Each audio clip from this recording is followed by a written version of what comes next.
Jeromel por aqui. A gente sabe que o Jeromel tinha contrato até a metade do ano, prolongou até o fim de 2024 e agora o debate que fica é se vai ou não permanecer no Grêmio em 2025. A gente tem uma palavrinha do Jeromel para rodar e já já a gente debate esse tema. Me sentindo muito bem, eu já estive presente na maioria dos jogos. Tive uma lesão, né, que eu operei o braço e isso daí atrapalhou, mas foi uma lesão totalmente atípica do futebol, né? Então esse ano eu estou me sentindo realmente bem, mais uma vez para jogar. Claro que eu sei das minhas limitações, da minha idade, tudo isso, como isso impacta. Não vou jogar todos os jogos, mas espero corresponder como eu correspondi no último aí, para estar ajudando sempre o Grêmio. No momento que eu sentir que eu não estou ajudando mais, eu vou ser o primeiro a parar.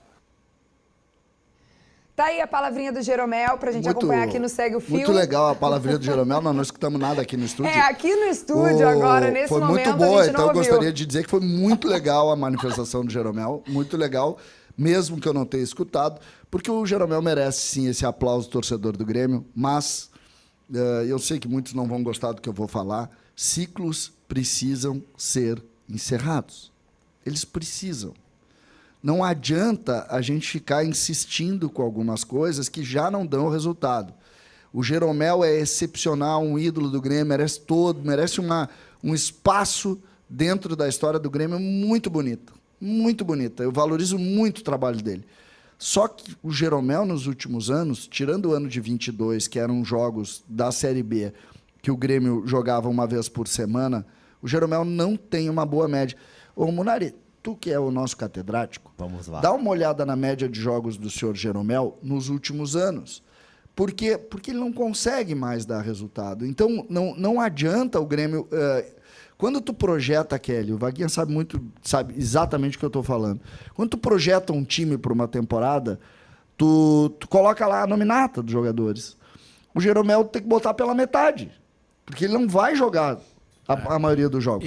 Mas a gente valoriza muito o trabalho dele. Esse problema aí de encerramento de ciclo é algo que aqui no Rio Grande do Sul é muito difícil de acontecer. Eu comparo muito com o Índio, né? A situação do Índio que chegou no Inter em 2004 e aí foi campeão, foi multicampeão, tem uma relação até hoje, né, de idolatria com o torcedor do Inter, Kelly. Mas foi muito difícil para a direção na época encerrar esse ciclo do Índio, né? O Jeromel, nesse ano, ele tem 15 jogos. O Grêmio tem 35 jogos, né? Ano passado, ele jogou 7. 2022, que foi o ano de Série B, ele jogou bastante. Ele jogou 46 partidas. É que ele tem a lesão no começo do ano passado e aí começam os problemas, né? Só que assim, ele tem 38 anos. Também não é só o nível físico, é o nível técnico também. O Jeromel foi bem contra o Fluminense agora no final de semana, mas ele tinha ido muito mal contra o Botafogo. Ninguém discute a qualidade do Jeromel, mas a idade chega para todo mundo. Mas tem um outro detalhe. Eu estava ouvindo a transmissão da Rádio Gaúcha de Grêmio e Fluminense e antes do jogo, no momento da divulgação da escalação do Grêmio no serviço de alto-falante do Centenário, o nome do Jeromel foi o mais aplaudido pela torcida. Sim. E o Jeromel que está aí completando 400 jogos, né? Se entrar em campo diante do Palmeiras. A gente está falando de 10 temporadas num clube e isso não é qualquer jogador que completa. Não é comum. Não é comum aqui no futebol brasileiro. Então, sem dúvida alguma, é um cara que tem uma importância na história e na construção dessa trajetória recente do Grêmio, inclusive na conquista de títulos. E já tem um pouquinho a ver o nosso próximo tema com isso, a gente ainda vai poder falar um pouquinho mais do Jeromel, porque o Potter levantou ontem no sala de redação aí a ideia de que o veterano pode perder o status de ídolo em caso de um segundo rebaixamento do Grêmio. Já estourou nosso tempo para o Jeromel, mas a gente vai poder falar um pouquinho dele depois de ouvir aí a fala do Potter. O Jeromel e o Kahneman podem ter 2 rebaixamentos. Não. E nem por isso deixam de ser 2 grandes figuras. Não sei. Sim, estamos ouvindo. Não sei. Não, pelas 2 razões. Não sei. Pelas 2 razões. Não sei. Eles botaram 2 rebaixamentos. O Anchieta tem rebaixamento? Não. O Adilson? Não. Rivarola? Não. Fabiano Heller? Não. Índio? Não. Figueroa? Não. Ok. Kahneman. O Jeromel pode ter 2. Sem mais perguntas, Meritinho. Não, só queria falar isso. Eu acho que não vai acontecer mesmo, de verdade. Acho que tem time ruim aí, o Grêmio vai ter acréscimos. É isso, a fala do Potter, portanto, se referindo ao Jeromel. Vocês concordam? Esse tema, primeiro que ele é um tema que é... Ele faz parte da cabeça da gente. Eu tenho uma ideia muito particular sobre isso, que, para mim, esse é um carimbo que não se tira. Contra fato não tem argumento. É forte para os gremistas? É forte. Porque Jeromel e Kahneman representam uma época muito bonita do Grêmio. Mas eu não posso jamais tirar deles também a responsabilidade do rebaixamento do Grêmio. Não posso. Então, é uma fragilidade dos dois, eu não tenho nenhuma dúvida. Talvez por isso eu jamais vou colocar o De Leon junto com eles, o Adilson também junto com eles, mesmo sabendo que individualmente os dois são ótimos jogadores. A pauta é tensa, densa, eu diria. Mas não dá para a gente tirar. Contra fatos, eu aprendi uma coisa aquele. Contra fato não tem muito argumento. E isso é fato. Mas assim, pode analisar, contextualizar, mas é fato. Quem sou eu para falar? Acho que tua relação com a torcida do Grêmio, do teu canal, enfim, não tem nada a ver é com muito isso. grande, sim. Mas assim, eu não vejo na torcida do Grêmio que se coloca a culpa neles. Não se coloca. Deu rebaixamento de 21. Não se coloca a né? culpa neles. Mas não se trata de colocar ou não. Se trata de analisar a biografia. Não é assim o colocar a culpa.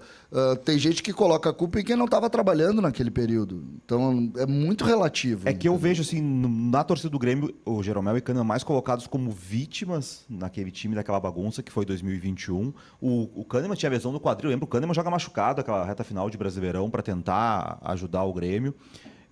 O Grêmio sofreu muitos gols, mas aí o Grêmio teve 4 treinadores, caiu direção. Eu acho que a torcida ela não olha para o Jeromel e para o Kahneman pelo rebaixamento, ela olha muito para a direção. Né? Pois é. Ela não olha para os jogadores, nem para os jogadores outros. Douglas Costa, sim, ficou marcado. Isso que eu ia dizer. Esse eu acho que foi o jogador marcado. Os rebaixamentos, eles têm alguns vilões. Tanto o rebaixamento do Inter, quanto os rebaixamentos que o Grêmio teve. Eles contam com vilões. Esse último do Grêmio, para mim, tá claro que um dos vilões foi o Douglas Costa. Talvez nem tanto pelo desempenho dele, mas pela expectativa que foi criada, pelo tchauzinho que ele deu para a torcida, e aí ficou marcado por isso. Então, assim, a gente vive hoje uma época muito assim de extremos, né? Ou o cara é o vilão, ou o cara é o herói. Eu acho que eles vão ficar colocados aí em uma faixa, caso o Grêmio venha a ser rebaixado, e eu torço muito para que isso aconteça. Não vai acontecer. Eles vão ficar numa faixa aí de ídolos para alguns, mas assim, com alguma marca para outros. Eu acho, porque dois rebaixamentos é pesado. Primeiro que eu acho essa uma reflexão mais densa, assim, ela não é uma reflexão de 3 minutos. Não, eu concordo contigo. E tem para mim tem um ponto aí, que é quando alguém é responsável, desculpa atravessar um pouco mais o tempo, quando alguém é responsável pela vitória, ele pode ser pela derrota também. Tu não pode simplesmente dizer quando ganha é o fulano, quando perde é o fulano.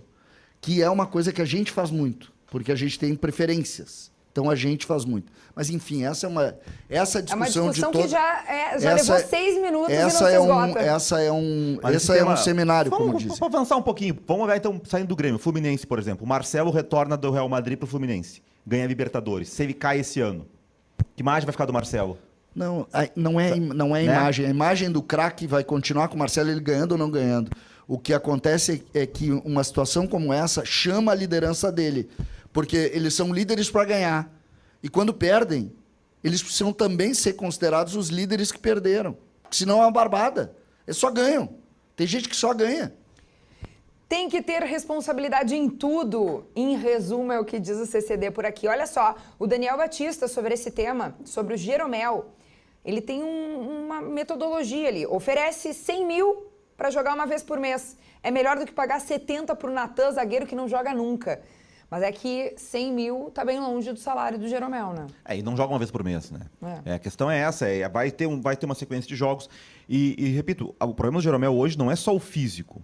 Os últimos 3 jogos que ele fez, ele foi mal em 2. E em 2 deles, ele falhou em gol. O segundo gol do Botafogo tá 1-1 o jogo. É falha dele, o gol do Júnior Santos. O Grenal tá 0-0, falha dele, perde pro Vitão por cima o gol do Inter. Então comprometeu, ele perdeu 2 pontos aí. Então não é só físico, técnico também, não está conseguindo entregar o que ele entregava.